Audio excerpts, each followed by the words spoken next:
It has begun. Let's talk about it.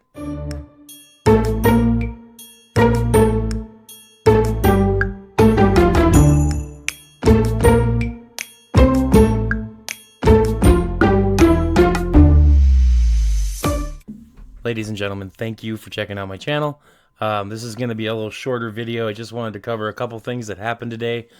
I'm not really surprised about any of it. I picked all these players that got let go today. I said in a previous video that this was probably going to happen. So I'm not shocked at all, and I'll go through each one. We had 3 players let go today, and it saved a pretty good little chunk of change with it. So let's get into this and talk about it. And some of these are going to hurt a little bit, but I really feel like these decisions are some of the best ones we could have made, especially this early. And it also says something about the post-June 1st cuts that are coming down the line. And we'll talk about that too. First and foremost, let's talk about the one that really hurts my heart and it hits me right in the chest. But I mean, we saw it coming. He wasn't doing very well this year. He had some really key fumbles that ended up hurting the Dolphins. Didn't really have as much of an impact on any game. Raheem Mostert has been informed that he's going to be released by the Miami Dolphins. And like I said, it hurts because everybody loves him. I love me some him, but it's been very clear that Miami is going to be going with the youth of the running back room for next year and this year that we just ended. Like I said, it's sad to see Raheem Mostert go.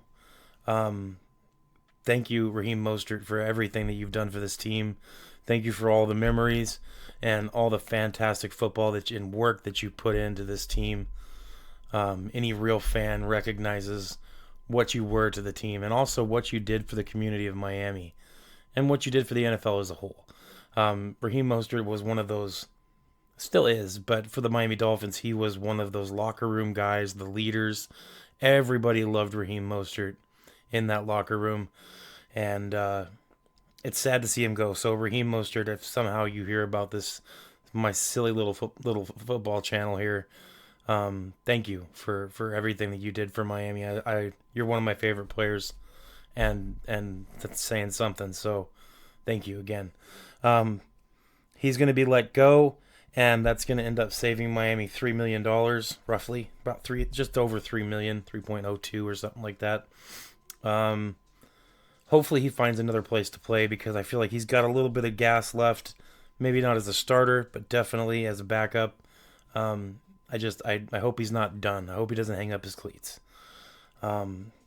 Just time to move on for Raheem Mostert. So saves us $3 million on that move, and that's, it's a smart move. We have a good running back room, a good young running back room. So having him leave, it sucks, from a certain standpoint, but in another way, it's time. So that's that.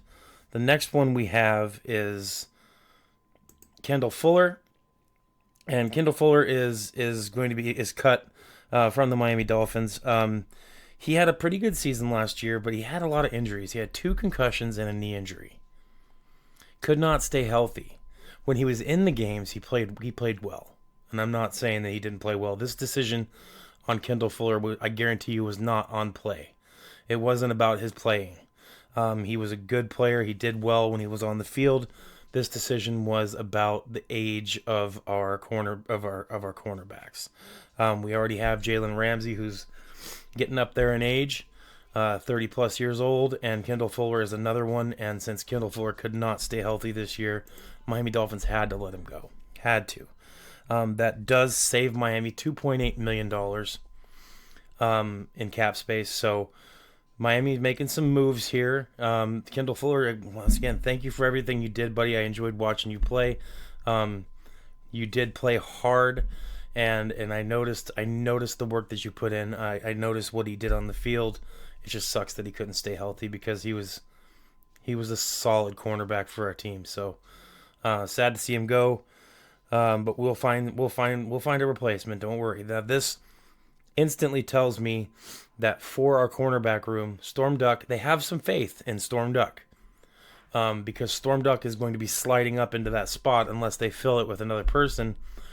But some people seem to be down on Storm Duck, and I just want to say right now, undrafted free agent last year, when Storm Duck was playing, he got a lot of play time. He grew a lot.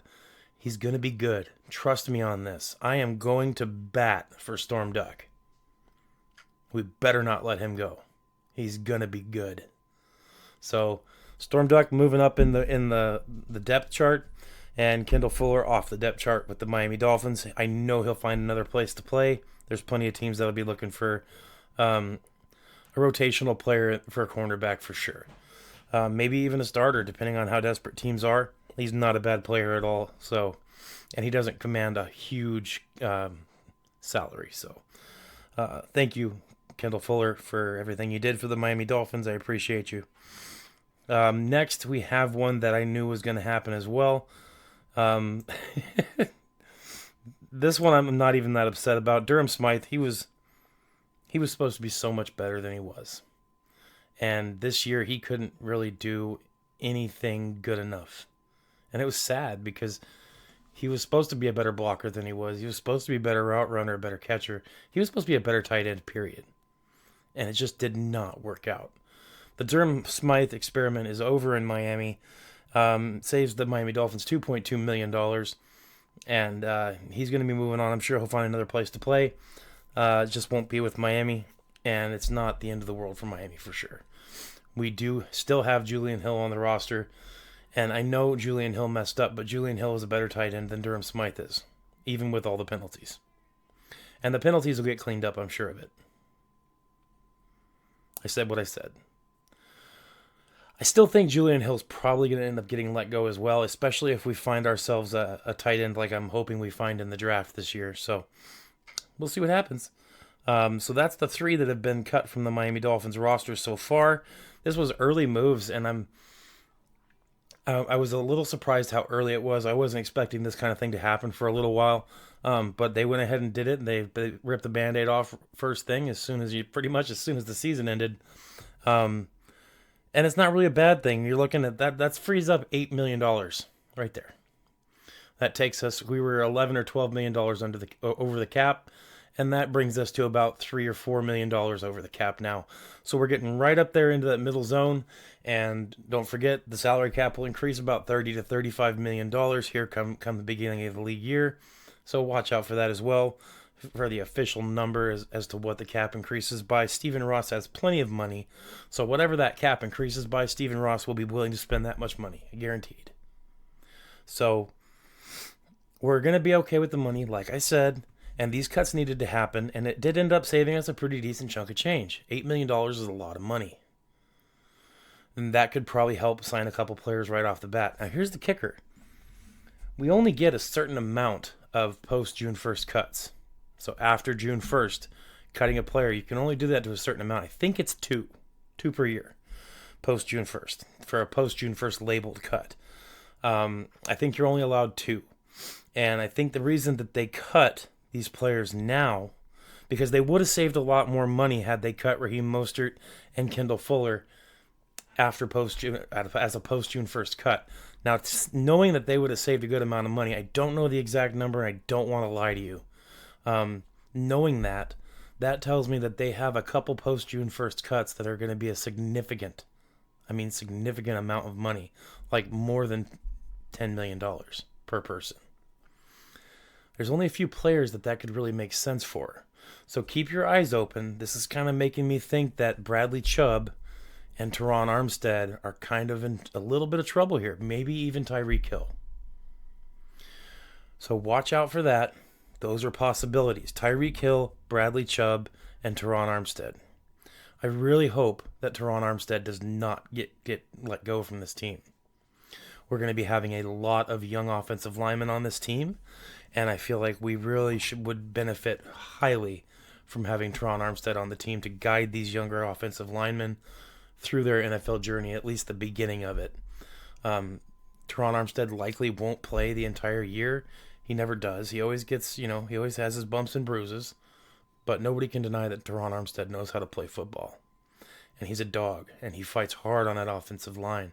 And I would love to have someone like him kind of usher these new players into the NFL and teach them those things. So hopefully it's not Teron Armstead. I would be much happier if Tyreek and Bradley Chubb were the two that were going to get the post-June 1st cut. I can't really think of many other players that would warrant a post-June 1st cut. Most other players, it just doesn't make sense, or it just would hurt the team too much. Those two players, Bradley Chubb, I like Bradley Chubb a lot, but cutting him post-June 1st makes a lot of sense. He'll be recovered. He'll be able to seek out a contract with a new team, and it'll save the Miami Dolphins a lot of money. I think something like $14 to $18 million. I'll have those numbers later as we get closer to those times. But that's kind of what I'm thinking. Bradley Chubb, Teron Armstead, and Tyreek Hill as a possibility for a post-June 1st cut because of the players that we're cutting right now. So keep in mind, if it's a player that's going to warrant you less money than what Kendall Fuller and Raheem Mostert would have saved you for the post-June 1st cut, it doesn't make any sense to do what they did. So if you look at it from a point of sense standpoint, I would really think it's going to be two of those three players getting cut post-June 1st. We'll see. But something to think about, something to keep your peepers on. That's pretty much it. I just wanted to touch bases with everybody about that and cover what's been going on with Miami today. It's been a busy day for the Dolphins. That's a lot of roster moves for this early in the offseason. So keep your eyes on it. And I'll be back with a new video coming up soon. Thanks for watching. Like, subscribe, comment. Please comment. It makes a big difference in the algorithms for the YouTube world. So thank you ahead of time for interacting on my videos and liking and sharing and all of that. I do appreciate it. That's it. Until next time, stay hopeful and go Dolphins.